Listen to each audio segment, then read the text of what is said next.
Hello, अस्सलाम वालेकुम। तो बात करूँगी जेंटलमैन की। मैंने कहा था लास्ट वीक के मैं ओवरऑल जो पूरा शो रहा है उस पे बात करूँगी और इसीलिए मैं यहाँ हूँ। और तो जेंटलमैन पे पहले सबसे तो पहले मैं सारे आर्टिस्ट के लिए क्लैप करना चाहूँगी क्योंकि ऑल वर सो ब्रिलियंट। हर एक जो है ना बहुत ज़बरदस्त था अपने अपने किरदार को लेके।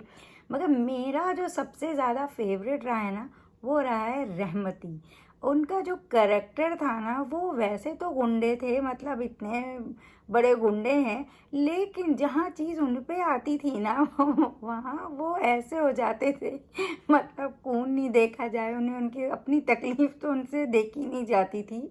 अपने पे बात आते ही वो माफ़ी मांग लेंगे, वो सब कुछ कर लेंगे, मगर किसी तरह बच जाऊं, गोली ना लगे मुझे, मुझे नहीं मारा जाए। बाकी सारों के लिए वो बड़े सख्त हैं, सब कुछ उनका मतलब उनको कुछ हो जाए वो चलेगा, लेकिन इनको कोई कुछ ना करे। तो वो जो जिस तरह से अदनान सिद्दीकी ने वो करेक्टर प्ले किया है, वो उनके जो एक्सप्रेशंस रहे हैं, स्पेशली वो सारे सीन्स में जब चीज़ें उन पे आई, जब वो हॉस्पिटलाइज हुए थे, जब उनकी टांग पे गोली लगी थी, मुन्ना ने मारी थी, या बाद में जैसे ये मुन्ना उनको लेके गया था, जब दिलबर की डेथ के बाद जब वो उनको मारने के लिए लेकर गया और वो सारे जो पॉलिटिशियंस को मारा और उनको लेके गया, तब वो जो पूरी कन्वर्सेशन वो सब इतना मतलब भोला सा जो रहमती बन गया था वो। तो बहुत ज़्यादा मतलब मैंने इन्जॉय किया, मुझे बहुत मज़ा आया उन्हें देखने के लिए। इसीलिए तो भाई वो हॉलीवुड बॉलीवुड पहुँचे, ऐसे ही नहीं पहुँचे हैं, अपने इतनी अच्छी परफॉर्मेंस की वजह से ही वो मुकाम उन्होंने पाया है। तो मेरे वो सबसे फेवरेट रहे हैं, बाकी सब डेफिनेटली सब बहुत अच्छे अपने अपने किरदार में थे।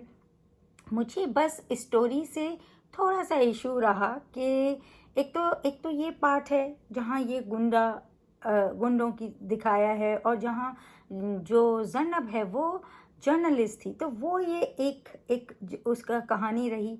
फिर वो एक कहानी हमें देखने मिली जहाँ जन्नब मुन्ना के साथ हो गई है, किस तरह से वो लोग वो सोसाइटी से लड़ रहे हैं, वो गलत से लड़ रहे हैं, और किस तरह से उसको मुन्ना से मोहब्बत हो गई है। लेकिन इन दो के बीच के वो जो छोटा सा ट्रांजिशन होता है, छोटा सा जो ब्रिज था, वो थोड़ा मुझे मिसिंग लगा था। कि मुझे हुआ कि ठीक है, जन्नब को 8 साल फारिस से प्यार था, उसने जो हरकतें करी उसके बाद वो उसके दिल से उतर गया, सही। मगर मुन्ना से प्यार होने की वजह तो समझ आ रही है कि हाँ, उसने उसकी जान बचाई, उसके लिए उसने गोली खाई, आपके दिल को वो लगा कि एक इंसान आपको लेके कितना अच्छा है, और मतलब गुंडा होते हुए भी वो एक अच्छा इंसान है जो किसी वुमेन की इज्जत करता है, वुमेन का ख्याल रख रहा है, प्रोटेक्ट कर रहा है। पहले तो बॉडीगार्ड सा बनता है, फिर बाद में जिस तरह से वो गोली भी खा लेता है, उसे रहमती से किस तरह से बचाते हैं, सब समझ आता है। लेकिन एक मोहब्बत के उसमें जाने के का जो थोड़ा सा सफ़र होता है ना, वो मुझे कहीं मिसिंग लगा था। इधर की भी स्टोरी अच्छी है, उधर की भी स्टोरी अच्छी है, लेकिन वो जस्ट छोटे से ट्रांजिशन ने ना बहुत ज़्यादा ऐसा रखा कि क्या वाकई मोहब्बत हुई है, क्या कैसे हो गई है ये, तो वो थोड़ा सा मिसिंग रहा। अदरवाइज तो जैसे मैंने बोला दोनों तरफ की स्टोरी सही रही। हाँ, एक चीज़ का और मुझे एतराज़ रहा कि जब फारिस की डेथ होती है तो जर्नब का वो उस तरह से उसके लिए एक रिएक्शन आना, वो बहुत मिसिंग था। वो वैसा होना चाहिए था। नो मैटर आप कह रहे हो कि वो आपका 8 साल का प्यार था, आपने ये भी कहा कि मज़हब बदल लेती है, इस तरह की बात करी थी आपने वुमेन के, जब वो एक प्यार में धोखा खाती है तो वो उसको इस तरह से बदल लेती है, लेकिन फिर भी कहीं ना कहीं वो आपके कज़न थे, आपको मोहब्बत भी थी। तो एक अंदर तो एक छोटा सा तो वो रहता ही है, वो मिटता नहीं है। पहली मोहब्बत हम जिसे कहते हैं कभी मिटती नहीं है, और इतनी जल्दी से तो मिटती ही नहीं है, बिल्कुल सालों लगते हैं। तो वो भी मुझे थोड़ा सा ऐसा लगा कि जल्दी से वो हटा दिया, या फिर उसका वो रिएक्शन नहीं दिखाया, जो कि गलत लगा। जहाँ मुन्ना और जन्नब की कन्फेशन वाली बात है, मोहब्बत वाली बात है, उनके सीन्स की बात है, मुझे बहुत ज़्यादा मतलब जो था यमुना और हुमायूं काफ़ी वहाँ पे इंटेंसिटी वहाँ दिखी थी, लेकिन वही बात है ना, वो जो ट्रांजिशन की वजह से ना वो थोड़ा सा ऐसे मन को ज़्यादा ऐसा लगा नहीं कि अरे इनकी मोहब्बत की जैसे मिसालें दी जाएं टाइप, वो वाला फील नहीं आया। लेकिन हाँ, देखने में बहुत ज़्यादा बहुत बड़े दोनों बहुत बेहतरीन आर्टिस्ट हैं। और जिस तरह से भाई यमुना, मतलब ये कि जर्नब ने अपने प्यार का इजहार किया पहले, तो वो बहुत बहुत ही इंटरेस्टिंग सीन था, बहुत मज़ा आया था वो देखने के लिए। और हुमायूं एज मुन्ना, वो तो बड़े वैसे ही शाय शाय तो शुरू में थे, बाद में काफ़ी हद तक जिस तरह से वो स्ट्रॉन्ग बन गया एकदम दिलबर के जाने से। मुझे ना दिलबर और मुन्ना की जो बॉन्ड थी ना, मुझे ऐसा लगा जब दिलबर चला गया तो मुझे ऐसा लगा कि मुन्ना का प्यार ना दिलबर से जन्नब से भी ज़्यादा था। क्यों ना हो, वो उसका दोस्त था, उसका बचपन का यार था, उसके साथ था, हमेशा उसके लिए जिस तरह से रहा। डेफिनेटली किसी के आने से वो प्यार तो बदलने से रहा। तो वो बहुत, मुझे उनकी बॉन्ड बहुत पसंद आती थी दोनों की, दिलबर की और मुन्ना की। और फिर जिस तरह से मतलब जन्नब भी आ गई और उन सबका भी जिस तरह का बॉन्ड रहा, वो भी काफ़ी इंटरेस्टिंग रहा। बात क्या है ना, एक स्टोरी आप दिखा रहे हैं गुंडे की, एक आपने मोहब्बत की भी दिखा दी, उसी में आपने पॉलिटिकल भी वो सब डाल दिया।